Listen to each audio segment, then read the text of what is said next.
Hi, this is Chris. In this video, I'm going to dig a little deeper into how to implement a circuit to compute the reciprocal of a divisor. In the last video, I didn't explicitly state the properties of a reciprocal. I simply marched ahead to find the reciprocal of our divisor d.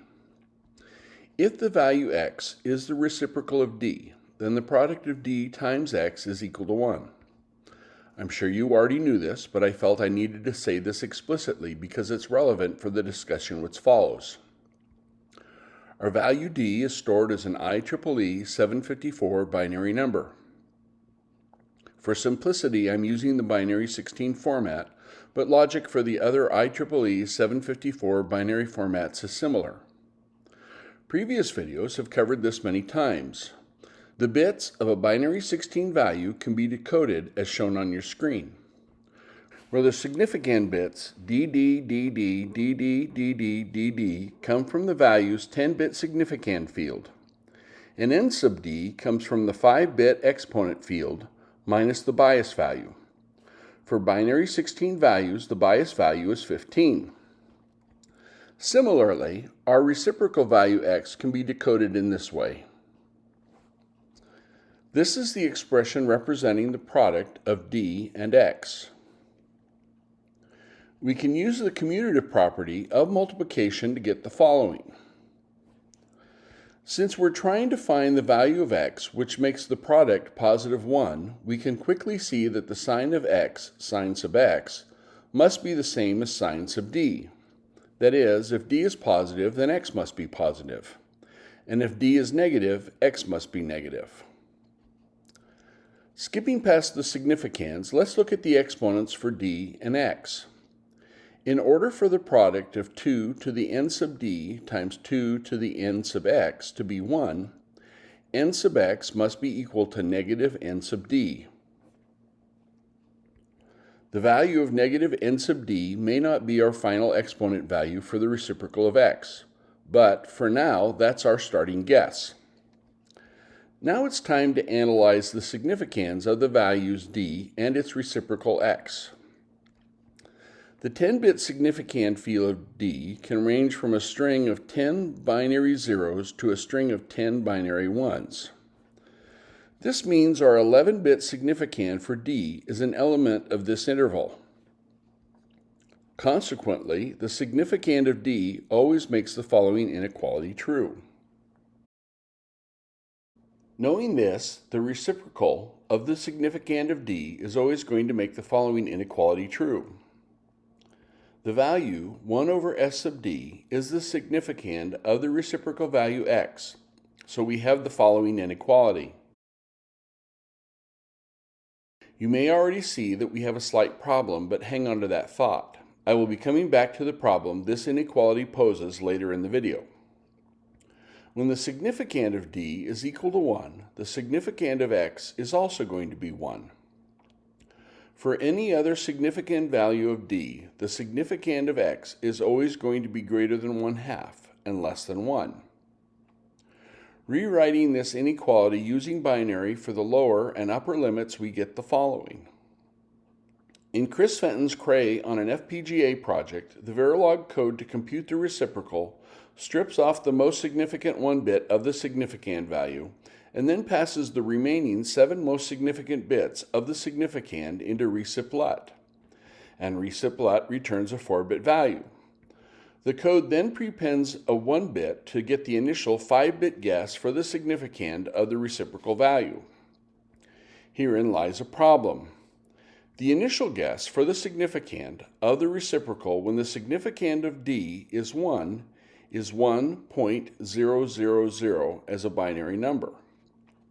When the significand of d is any other value, that is, when the significand of d is greater than 1, the initial guess for the significand of the reciprocal must be between the values 1/2 and 1, so the initial guess for the significand is 0.1 and then 4 unknown bits. To correctly store all possible values of the 5-bit significand for x sub 0, we really need 6 bits of storage space. The following illustration should demonstrate why. When the significand of d is 1, our initial guess for the significand needs to be padded with an extra 0 at the end of the initial guess. For every other significand value of d, the initial guess must be padded with a leading 0. Assuming you start with a good approximation for x sub 0, each iteration of Newton's method doubles the number of bits of precision. Starting with a 5-bit value for x sub 0, after one iteration of Newton's method we will have 10 bits of precision. After a second iteration we'll have 20 bits of precision.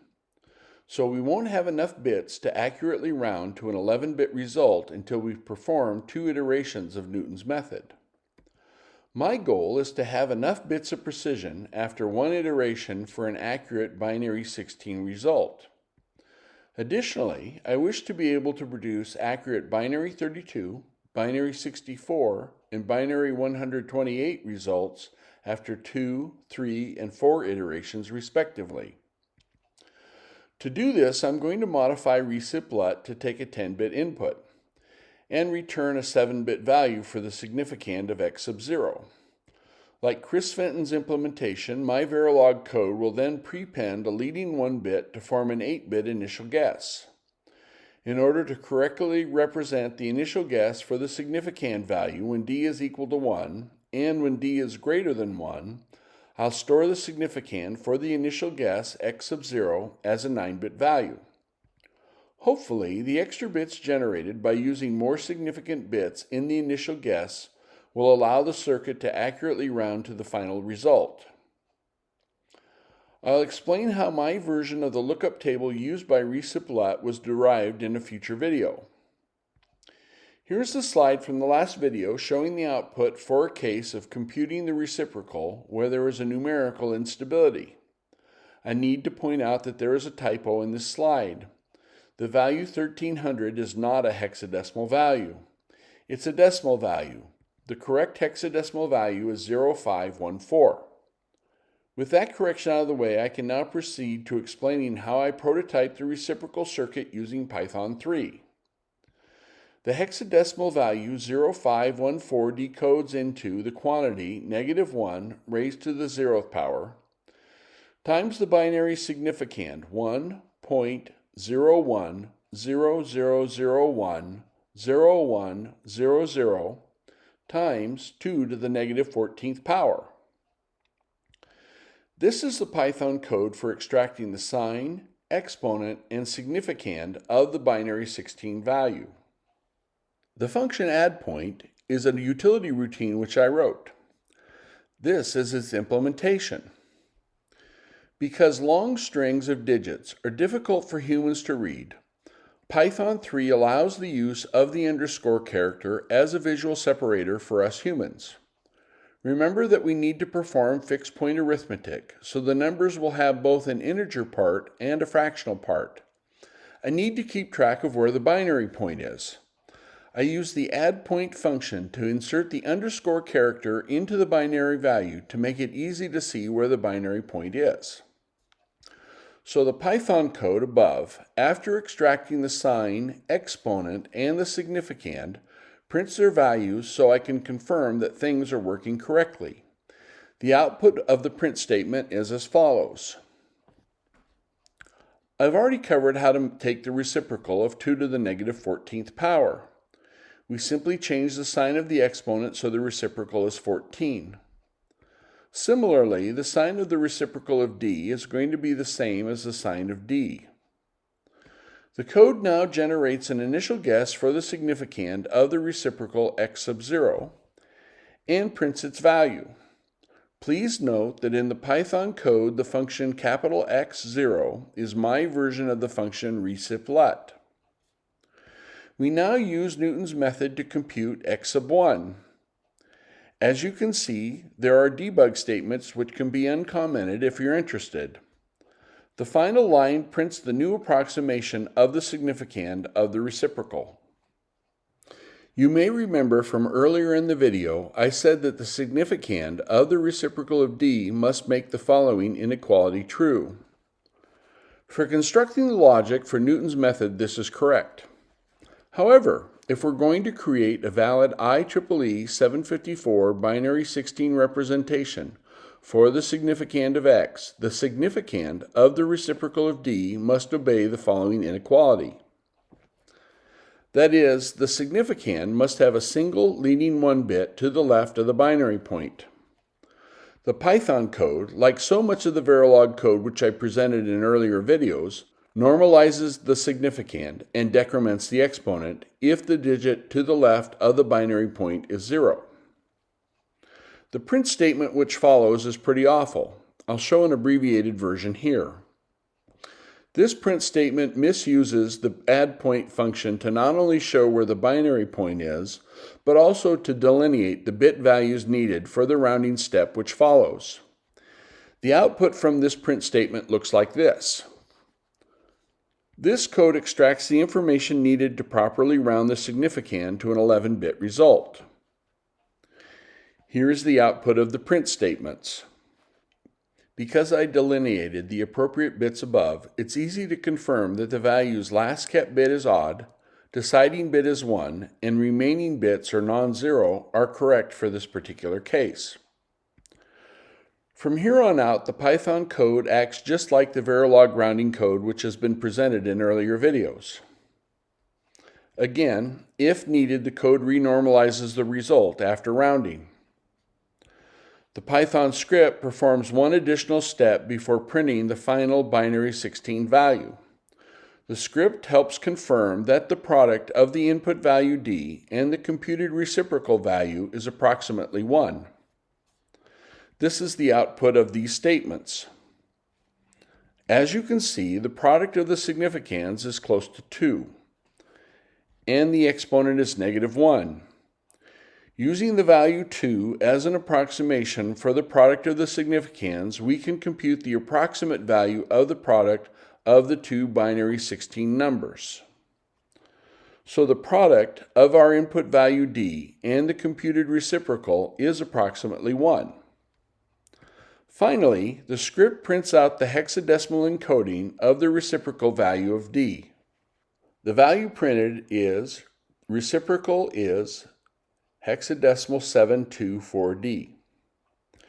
Remember from the previous video that when the C++ code computed the reciprocal for this value of d, that there was a numerical instability.